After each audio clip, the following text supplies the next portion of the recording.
দেশবাসী, আমি জানি আগামী জাতীয় নির্বাচন কখন হবে সে বিষয়ে সিদ্ধান্ত জানার জন্য রাজনৈতিক দল ও জনগণের মধ্যে বিপুল আগ্রহ রয়েছে। আমি বারবার বলেছি, এই নির্বাচন ডিসেম্বর থেকে আগামী বছরের জুনের মধ্যে অনুষ্ঠিত হবে। এই সময়ের মধ্যে দেশের নির্বাচন উপযোগী পরিবেশ সৃষ্টির জন্য যা যা করা দরকার সরকার তাই করছে। এখানে মনে রাখা জরুরি, বাংলাদেশ স্বাধীনতার পর থেকে যতবার গভীর সংকটে নিমজ্জিত হয়েছে তার সবগুলোরই প্রধান কারণ ছিল ত্রুটিপূর্ণ নির্বাচন। ত্রুটিপূর্ণ নির্বাচন প্রক্রিয়ায় বারবার ক্ষমতা কক্ষিগত করার মধ্য দিয়ে একটি রাজনৈতিক দল বর্বর ফ্যাসিস্টে পরিণত হয়েছিল। এই ধরনের নির্বাচন যারা আয়োজন করে তারা জাতির কাছে অপরাধী হিসেবে চিহ্নিত হয়ে যায়। এমন নির্বাচনের মধ্য দিয়ে যে দল ক্ষমতায় আসে তারাও জনগণের কাছে ঘৃণিত হয়ে থাকে। এই সরকারের একটি বড় দায়িত্ব হলো একটি পরিচ্ছন্ন, উৎসবমুখর, শান্তিপূর্ণ, বিপুলভাবে অংশগ্রহণের পরিবেশে একটি নির্বাচন অনুষ্ঠান করা, এমন একটি নির্বাচন আয়োজন করা যাতে করে দেশ ভবিষ্যতে নতুন সংকটে না পড়ে। এই জন্য সবচেয়ে বেশি গুরুত্বপূর্ণ হলো প্রাতিষ্ঠানিক সংস্কার। যেই প্রতিষ্ঠানগুলো নির্বাচনের সঙ্গে সরাসরি জড়িত সেগুলোতে যদি সুশাসন নিশ্চিত করা না যায় তাহলে ছাত্র জনতার সকল আত্মত্যাগ বিফলে যাবে।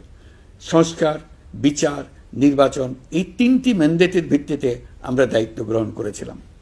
সেই বিবেচনায় আগামী রোজার ঈদের মধ্যে সংস্কার ও বিচারের বিষয়ে আমরা একটি গ্রহণযোগ্য জায়গায় পৌঁছতে পারব বলে বিশ্বাস করি। বিশেষ করে মানবতা বিরোধী অপরাধের বিচার, যা কিনা জুলাই গণ অভ্যুত্থানের শহীদদের প্রতি আমাদের সম্মিলিত দায়, সেই বিষয়ে আমরা দৃশ্যমান অগ্রগতি দেখতে পারব। এতে আমাদের উপর আপনাদের অর্পিত ম্যান্ডেট ন্যূনতম হলেও বাস্তবায়ন করে যেতে পারব। সেই বিবেচনায় ও ইতিহাসে সবচেয়ে অবাধ, সুষ্ঠু, প্রতিদ্বন্দ্বিতামূলক ও গ্রহণযোগ্য নির্বাচন আয়োজনের জন্য সকল পক্ষের সঙ্গে আমরা আলোচনা করেছি।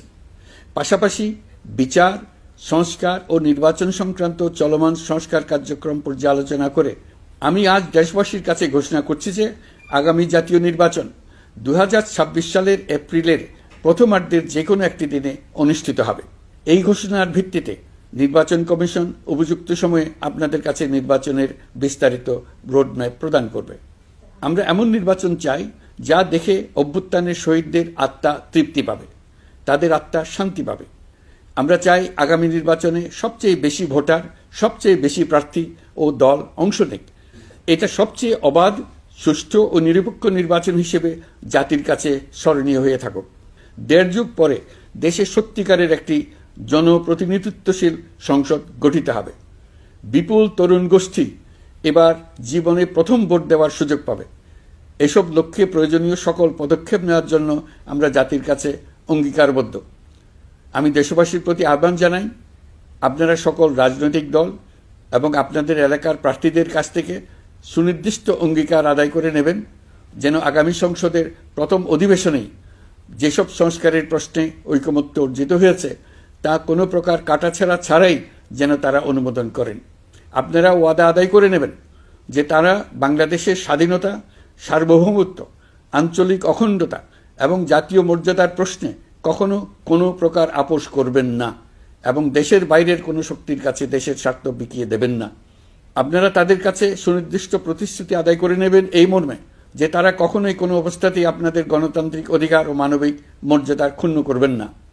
আপনারা তাদের কাছে অঙ্গীকার আদায় করে নেবেন যে তারা সম্পূর্ণ সততা ও স্বচ্ছতার সাথে দেশ পরিচালনা করবেন এবং সকল প্রকার দুর্নীতি, দলীয়করণ, টেন্ডারবাজি, সিন্ডিকেটবাজি, চাঁদাবাজি, সন্ত্রাসী কর্মকাণ্ড ইত্যাদি গণবিরোধী কাজ থেকে নিজেদেরকে সম্পূর্ণভাবে মুক্ত রাখবেন।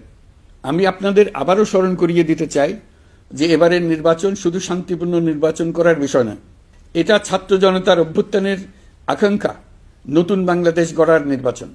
এই নির্বাচনে পরিচিত দলগুলিই থাকবে, তাদের পরিচিত মার্কাগুলিই থাকবে, কিন্তু ভোটারকে বের করে আনতে হবে যে এই মার্কার পেছনে আপনার কাছে ভোট প্রার্থীরা কে কতটুকু নতুন বাংলাদেশ গড়ার জন্য প্রস্তুত, কে কতটা প্রতিজ্ঞাবদ্ধ। আমরা যারা এই নির্বাচনে ভোটার হব তারা অত্যন্ত সৌভাগ্যবান এবং সৌভাগ্যবতী। আমরা একটা অনন্য ঐতিহাসিক ভূমিকা পালনের সুযোগ ও দায়িত্ব পাচ্ছি। আমরা জাতির নতুন যাত্রাপথ তৈরি করে দেওয়ার দায়িত্ব পাচ্ছি। আমরা নতুন রাজনৈতিক সংস্কৃতি সৃষ্টির মহান সুযোগটা পাচ্ছি। আমাদের সুচিন্তিত ভোটের মাধ্যমে নতুন বাংলাদেশ নির্মিত হবে।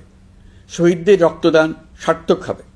আশা করি বিষয়টা নিয়ে চিন্তা ভাবনা করেই সবাই ভোট কেন্দ্রে যাব এবং দৃঢ়প্রত্যয়ে ভোট দেব। এখন থেকে ভাবনা চিন্তা শুরু করুন, আলোচনা শুরু করুন।